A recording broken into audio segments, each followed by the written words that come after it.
नमस्कार, news 8 India में आपका स्वागत है। सत्ता से लेकर समाज तक, सांसद से लेकर सड़क तक, खेल से लेकर खेत तक, अपराध से लेकर अराजकता तक, खबरों को देखने के लिए देखते रहिए न्यूज 8 इंडिया।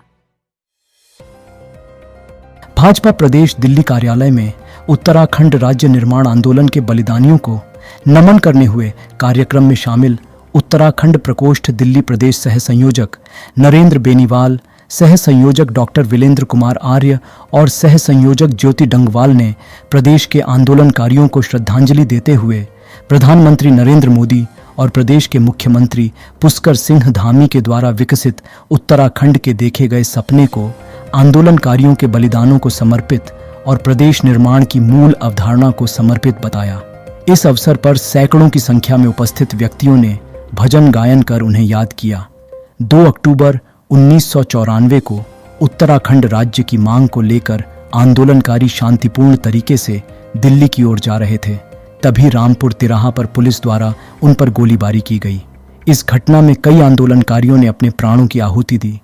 यह गोलीकांड उत्तराखंड राज्य आंदोलन का सबसे क्रूर और दर्दनाक अध्याय था, जिसे कभी भुलाया नहीं जा सकता। राज्य अलग होने का एक रीजन था, जहां भारत सरकार की हो या उत्तर प्रदेश की सरकार की हो, योजनाएं पहाड़ तक नहीं पहुंच रही थी। तो उस समय एक सोच लेके बैठे थे हम लोग, हमारे जो पूर्वज थे, कि हमारा उत्तराखंड राज्य अलग होगा तो हमारी सारी जो पहाड़ की जवानी, पहाड़ की पानी सब काम आएगा। उसी सोच को लेके वहां उत्तराखंड राज्य आंदोलन के लिए ये लोग आगे बढ़े थे, और उस आंदोलन का ही परिणाम है कि हमें 9 नवंबर 2000 को ये राज्य पृथक राज्य के रूप में हमें उत्तराखंड समाज है।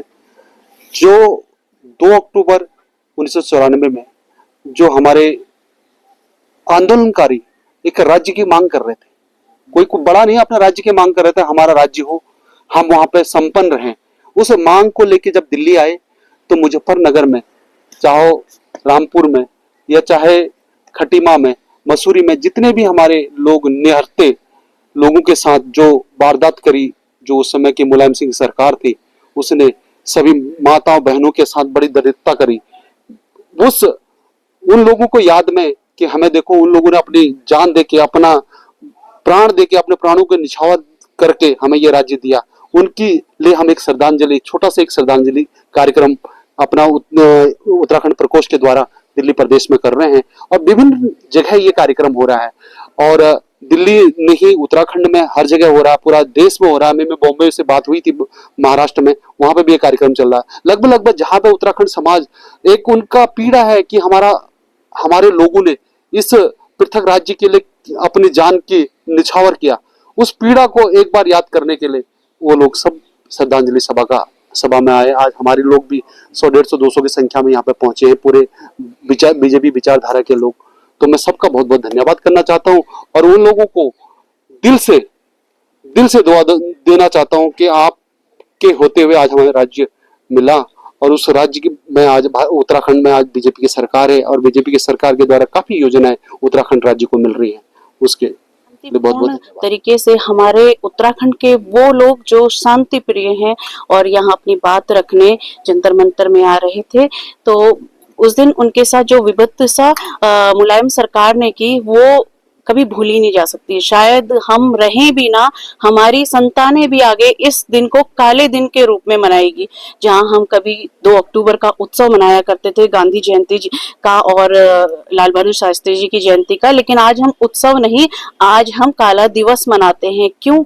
जिस स्वतंत्र राष्ट्र में लोग अपने अधिकारों के लिए मांग करते हैं, उनके अधिकार मिलते हैं, लेकिन हमें अपने एक छोटे से और बहुत पवित्र राज्य के लिए इस तरह से आंदोलन करना पड़ा। 42 लोगों की शहादतों की परिणति हमको ये राज्य मिला, और इस राज्य में एक उन शहीदों के कुछ सपने थे, वो सपने कितने और कहां तक पूर्व की सरकारों ने पूरे किए, उसे सोचते ही दुख होता है। लेकिन मुझे पूर्ण विश्वास है कि हमारी भाजपा सरकार जो है, हमारे उन सपनों को, हमारे उन जो शहीदों के सपने, उनको साकार करेंगे, और इस जो हमारा उत्तराखंड राज्य है, यहाँ के नागरिकों के लिए सशक्त रोजगार और भिन्न भिन्न प्रकार से सशक्तिकरण के साथ उनके लिए बहुत हितकारी योजनाएं हमारे पुष्कर सिंह धामी जी ला रहे हैं। सबको पता है कि उत्तराखंड आंदोलन एक बहुत बड़ा जन आंदोलन था,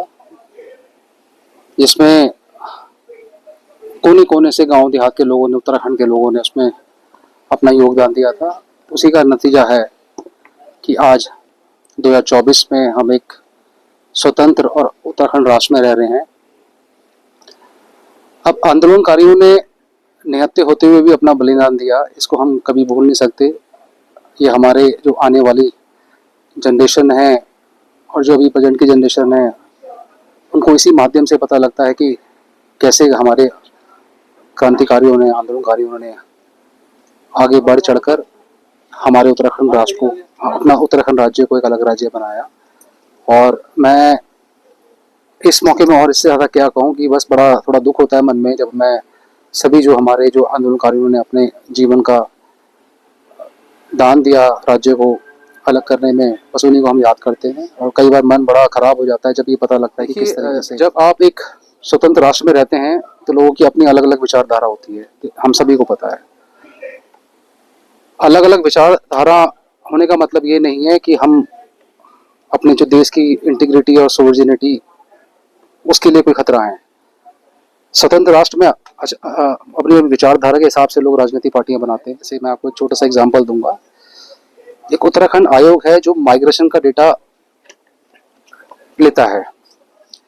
माइग्रेशन के डेटा में ये बताया जाता है कि कैसे उत्तराखंड के लोग अपने गांव छोड़कर शहरों की तरफ आ रहे हैं, जिसे हम कहते हैं रूरल टू अर्बन माइग्रेशन। और ये आज की स्थिति रही है, ये कई सालों से चले आ रहा है कि लोग अपने पहाड़ छोड़कर शहरों की तरफ आ रहे हैं अपने अच्छे जीवन के लिए, अपने बच्चों के अच्छे जीवन के लिए। लेकिन अभी के कुछ समय में जो सरकार काम कर रही है, उसने इस माइग्रेशन की एक बहुत बड़ी अच्छी कमेटी बनाई है। उस कमेटी में कुछ ऐसे क्रिटिकल सक्सेस फैक्टर है, ऐसे कुछ पॉइंट्स हैं, उनको फ्रीज किया है कि किस कारण लोग अपने गांव देहात छोड़ के जा रहे हैं, किस कारण लोग देवभूमि छोड़ के जा रहे हैं। तो उन कुछ पॉइंटों में एक ये है कि एग्रीकल्चर जो हमारी यील्ड है वो खराब हो जाती है, वो एग्रीकल्चर यील्ड खराब। मैं आपको बीजेपी अगर सेंट्रल गवर्नमेंट में 15 साल से आ रही है तो आप ये मान के चलिए कि लोगों का सपोर्ट है, आपका और हमारा सबको सपोर्ट है। दुनिया जहान में इलेक्शन होते हैं, अगर मैं इतिहास उठा के देखूं हिंदुस्तान का ही, तो हमारे प्रधानमंत्री श्री नरेंद्र मोदी ये ऐसे अकेले इकलौते राजनेता हैं जिन्होंने 2 बार बिल्कुल मेजोरिटी की और तीसरी बार भी ऑलमोस्ट मेजोरिटी की सरकार चलाई है। परिसंबंध में हमने देखा गया माइग्रेशन हो रहा है, हमें पता है, डेटा कहता है हो रहा है, लोग निकल रहे हैं। लेकिन कोविड में हमने देखा कि कैसे दोबारा अर्बन टू रूरल माइग्रेशन हुआ है। आपने ये वाला वर्ड हिंदुस्तान की हिस्ट्री में कहीं नहीं पढ़ा हो, किसी भी इतिहास नहीं पढ़ा हो कि भाई अर्बन से लोग शहरों से गांव देहात को जा रहे हैं। जब वो गांव देहात में गए तो उनको भी लगा कि भाई हम तो देवभूमि के लोग हैं, जहाँ की जो मिट्टी है इतनी फर्टाइल है, जहाँ सब कुछ उग सकता है। तो लोगों के मन में बदलाव हुआ है, गवर्नमेंट की सपोर्टिव नीति से बदलाव हुआ है। जैसे मैंने बताया, इंफ्रास्ट्रक्चर डेवलपमेंट हो रहा है, स्कूल कॉलेज खुल रहे हैं, एम्स खुल रहा है। उत्तरकाशी में आप देखेंगे एम्स खुला, तो आपने सुना था कभी कि एम्स खुला था उत्तराखंड? तो उत्तराखंड में लोगों का डेवलपमेंट के साथ समाज का डेवलपमेंट हो रहा है, लोगों की सोच हो रही है। और आने वाले, जैसे कि मैंने बताया, प्रधानमंत्री ने अनाउंस किया कि आने वाले 10 साल हमारे उत्तराखंड के हैं। डेस्टिनेशन वेडिंग करके एक बड़ा कॉन्सेप्ट चल रहा है। तो आप देखना स्वरोजगार आएगा, पलायन के लिए मुख्यमंत्री ने खुद एक अलग से योजना बना रखी है। तो ये कुछ आने वाले समय में सब ठीक हो जाएगा। ये मैं उत्तराखंड की बात नहीं कर रहा, आप भी किसी गांव देहात के, आने वाले समय में, क्योंकि इंफ्रास्ट्रक्चर इतना डेवलप हो गया है। मैं खुद अपने गांव जाता हूँ 4 लाइन हाईवे में, अगर मैं यहाँ से, मैं अल्मोड़ा गाँव, मैं यहाँ से दिल्ली से आ गया हूँ तो बिल्कुल रोड में मुझे एक गड्ढा भी नहीं मिलता। तो ये सबकी देना, यही चीजें हमें वापस ले जा रही है और ले जाएंगी। आने वाले समय में स्कूल भी आपको भरे मिलेंगे, कॉलेज भी भरे मिलेंगे, सारी हरियाली दिखेगी, सारा प्लांटेशन दिखेगा, और हम ऐसे भारत माता की, उत्तराखंड की और बीजेपी सरकार की जय जयकार करेंगे। धन्यवाद। नमस्कार, न्यूज 8 इंडिया में आपका स्वागत है। सत्ता से लेकर समाज तक, सांसद से लेकर सड़क तक, खेल से लेकर खेत तक, अपराध से लेकर अराजकता तक, खबरों को देखने के लिए देखते रहिए न्यूज 8 इंडिया।